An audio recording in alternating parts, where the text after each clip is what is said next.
बिस्मिल्लाहिर्रहमानिर्रहीम। अस्सलाम वालेकुम नाज़रीन, मेरा नाम दावर अज़ीज़ है और मैं अपने यूट्यूब चैनल के प्लेटफॉर्म से आपसे मुखातिब होने का शर्फ़ एक मरतबा फिर हासिल कर रहा हूँ। नाज़रीन, हम सुनते आ रहे थे, बचपन से सुनते आ रहे थे कि जब इंसान की शादी होती है तो उसकी ज़िंदगी में इनकलाब बर्पा हो जाता है। लेकिन बाज़ शादियाँ ऐसी भी होती हैं जो इनकलाब का रास्ता ही रोक देती हैं। अब ये बात मैं नहीं कह रहा, ये बात मियाँ जावेद लतीफ़ साहब जो कि मुस्लिम लीग नून के एक रहनुमा हैं, एमएनए भी रह चुके हैं, ये बात उन्होंने कही है। बड़ी अजीब-सी बात है कि शादियों की वजह से इनकलाब का रास्ता रुक जाए।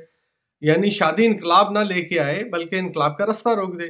तो ये कैसे मुमकिन हुआ? वो उसकी तफ़सील कुछ इस तरह से है कि मियाँ नवाज़ शरीफ साहब ने ऐलान किया था कि बिल आखिर कुफ़्र टूटा खुदा खुदा करके वो 21 अक्टूबर को पाकिस्तान जा रहे हैं। बात उसके बाद कुछ हालात की वजह से, कुछ वाक़यात की वजह से पस-ए-पर्दा कुछ चीज़ें चल रही थीं, जिसके बाद मियाँ शहबाज़ शरीफ साहब तशरीफ़ लाए पाकिस्तान और 24 घंटों के अंदर उन्हें दोबारा लंदन अपने आबाई वतन जाना पड़ा। तो कुछ तो है जिसकी पर्दादारी है, कुछ ऐसा मामला चल रहा था, जिसकी वजह से वो जो 21 अक्टूबर को 1 मिलियन लोगों के इस्तकबालिये में मियाँ नवाज़ शरीफ साहब पाकिस्तान में इनकलाब लाने के लिए चौथी मर्तबा वज़ीर-ए-आज़म बनने के लिए तशरीफ़ लाने वाले थे, तो उसकी तरफ अब कुछ इशारों-कनाइयों में कुछ ऐसी बातें शुरू हो गई हैं, जिससे लगता है कि अब वो 21 अक्टूबर को नहीं आएँगे। अब इसके जवाज़ में मियाँ जावेद लतीफ़ साहब ने जो बात कही है, उसे मैं मज़ाक़ा ख़ेज़ ही कह सकता हूँ, नरम लफ्ज़ों में, वरना कहने का दिल तो कुछ और बहुत कर रहा है। ये लोग अपने आप को लीडर कहते हैं, अवाम के नुमाइंदे कहते हैं, जावेद लतीफ़ साहब टाइप के लोग। उन्होंने एक्सक्यूज़ क्या दिया है जी कि अक्टूबर में क्योंकि शादियों का सीज़न होता है, लिहाज़ा अगर 1 मिलियन लोग आएँगे और बड़ी हलचल मच जाएगी और जल-थल हो जाएगा चारों तरफ, नवाज़ शरीफ साहब के आने की वजह से बड़े सड़कों पे रुकावटें खड़ी हो जाएँगी, जुलूस शुरू हो जाएँगे, पता नहीं पाकिस्तान में क्या हो जाएगा और उसकी वजह से ये जो शादियों का सीज़न है, तो बहुत सारे लोगों की शादी वाला मामला उस दिन ख़राब हो जाएगा, बर्बाद हो जाएगा। लिहाज़ा मियाँ नवाज़ शरीफ साहब शायद 21 अक्टूबर को ना आएँ, इस वजह से कि ये सीज़न शादियों का है। अब मैंने जैसे अर्ज़ किया था कि हम सुनते आए हैं कि इंसान की ज़िंदगी में इनकलाब बर्पा हो जाता है जब शादी आती है और ये शादियाँ कुछ ऐसी हो रही हैं जो इनकलाब का रास्ता ही रोक रही हैं। ये किस किस्म का इनकलाब है जो शादियों की या बारात की वजह से ये इनकलाब मुलतवी हो गया है? तो ये सवाल नून लीग के सपोर्टर्स को अपने आप से करने की ज़रूरत है। क्या क्या इतना ही कोई माठा किस्म का इनकलाब है, कोई इतना ही कोई थका हुआ इनकलाब है, जो चंद एक शादियों की वजह से मुलतवी कर दिया गया है या कुछ और है, कोई और माशूक है पर्दा ज़ंगारी में, तो उनको सोचना पड़ेगा कि ये किस तरफ ले जा रहे हैं इनके लीडरान इनको और किस किस्म की गोलियाँ और कटाफियाँ दे रहे हैं और किस किस्म के बच्चों वाले बहलावे दे के इनको बहलाया जा रहा है।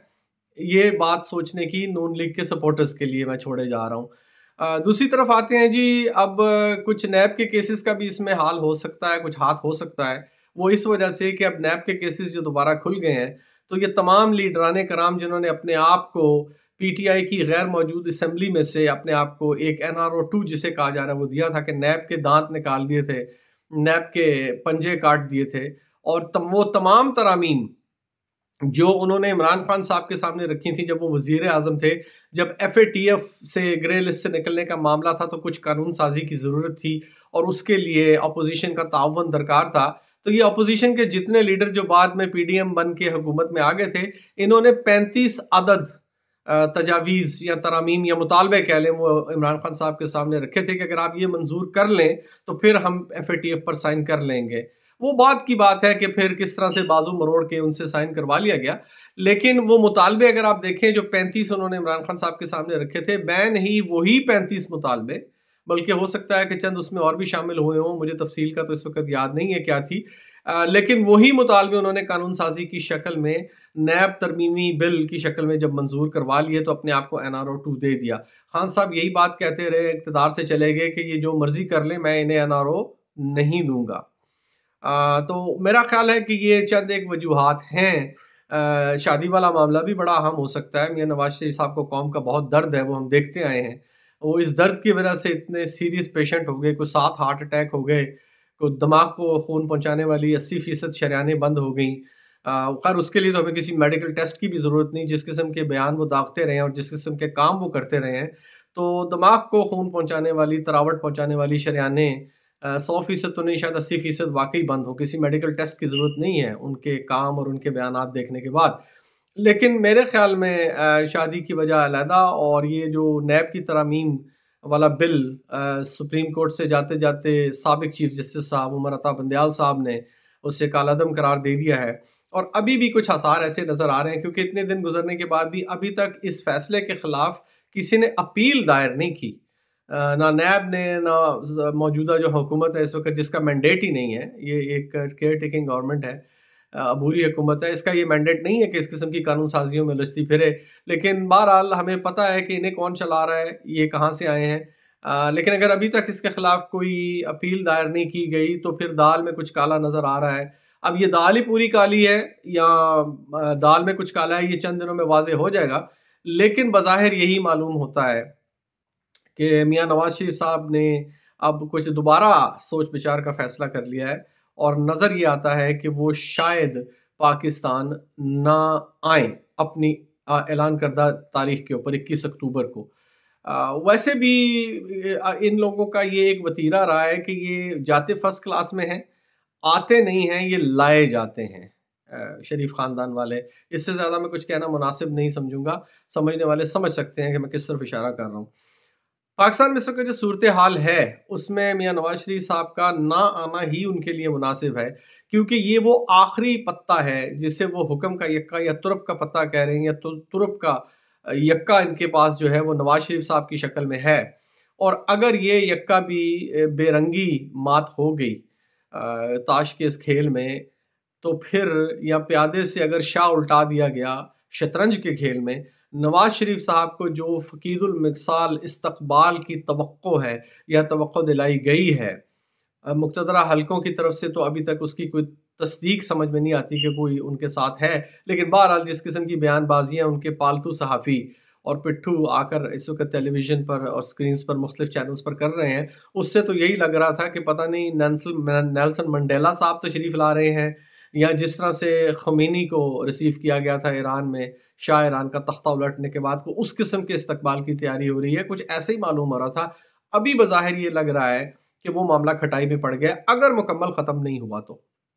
लिहाज़ा मेरा ख़्याल है कि नवाज़ शरीफ साहब का ना आना बेहतर है, क्योंकि अगर उनके इस्तक़बाल के लिए चंद हज़ार लोग इकट्ठे हो जाते या कुछ बिरयानी-शिरयानी के चक्कर में या कीमे वाले नानों के चक्कर में कुछ और लोग आ जाते, कोई 10, 12, 15 हज़ार का मजमा हो जाता, तो वो 1 मिलियन बनाकर दिखाना उससे नामुमकिन ही होता लोगों के लिए, क्योंकि ये सोशल मीडिया का दौर है नाज़रीन। इस वक़्त लोगों के पास, हर शख़्स के पास कैमरा है, हर शख़्स रिपोर्टर है।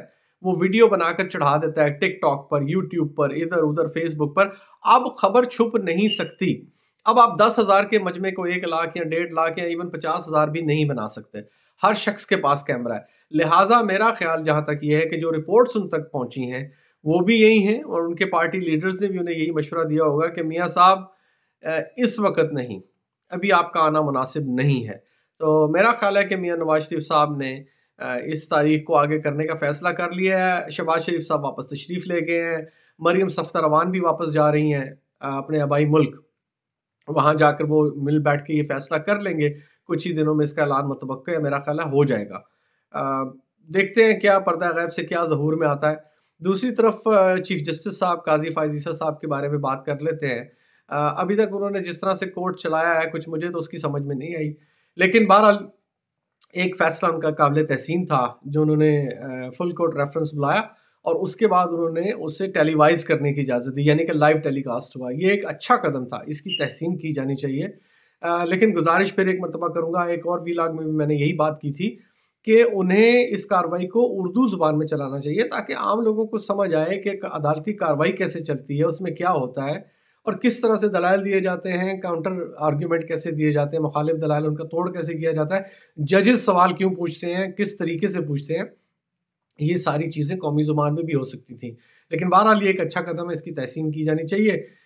अब माफ़ कीजिएगा, जो सूरत-ए-हाल काज़ी साहब के बारे में कुछ चंद लोग कहते हैं जी कि वो प्रो मुस्लिम लीग के जज हैं। मतलब बड़ी गलत बात है कि किसी जज को आप इस तरह से किसी पार्टी के साथ एसोसिएट करें। लेकिन मेरा कहना ये है कि काज़ी फ़ायज़ ईसा साहब का जो कंडक्ट होगा ना, वो डिटरमिन करेगा कि वो कहाँ खड़े हैं। क्या वो दाएं पे खड़े हैं, बाएं पे खड़े हैं, या ऐन कानून के साथ खड़े हैं? क्या उनकी वाकई हमदर्दियां किसी पार्टी के साथ हैं, या ये सिर्फ बातें की जा रही हैं? तो पहला उनका जो टेस्ट केस है वो उनके सामने जो आएगा वो नैब की तरमीम का कानून ही होगा। अगर ये चैलेंज हुआ तो फिर देखा जाएगा कि उसमें वो किस तरीके से कंडक्ट करते हैं। ये कानून काला कानून है, हर कोई ये बात जानता है। ये पर्सनल स्पेसिफिक कानून है, जाती मफाद को सामने रख कर कानून साजी की गई है। बहुत सारे करप्ट लोगों को इसमें तहफ़्फ़ुज़ फराहम किया गया है और आगे उनकी करप्शन का रास्ता खोला गया है।